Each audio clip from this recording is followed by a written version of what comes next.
sellepärast, et see on esiteks see on jooksmine, see on sportimine. Sportimisel üldse on vastupandamatult ja vastuvaidlematult positiivne mõju nii füüsilisele vormile kui ka vaimsele heaolule. Ööjooks Rakvere linnas absoluutselt võimalik. Kõik on võimalik.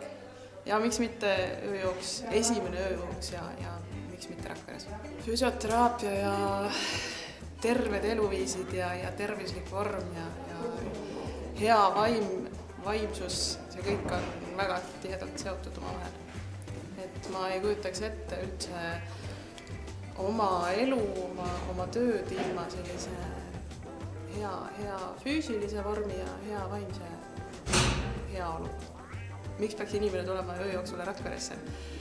Sest see on esmakordne selline üritus.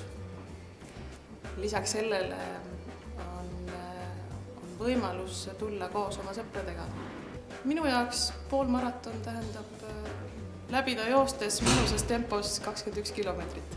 Poolmaratoni lõpetades on väga hea enesetunne. Oli väga hea enesetunne. Miks tulla ööjooksule? See on ainukordne võimalus esimesest ööjooksust osa võtta.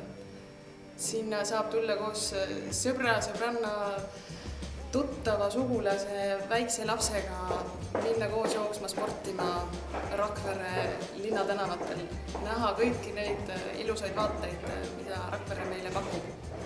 Ja teisest küljest natukene oma tervise jaoks ka head teha. See ei ole kindlasti mitte tegevsportlaste üritus. Pigem ta võikski olla üleskutse kõikidele inimestele, kes muidu nii aktiivselt e-spordi või on kahelnud, et kas ikka sport on minu jaoks. Tulla ja osaleda ja kindlasti saab sealt väga palju positiivset kogemust. Ööjooksul näeme!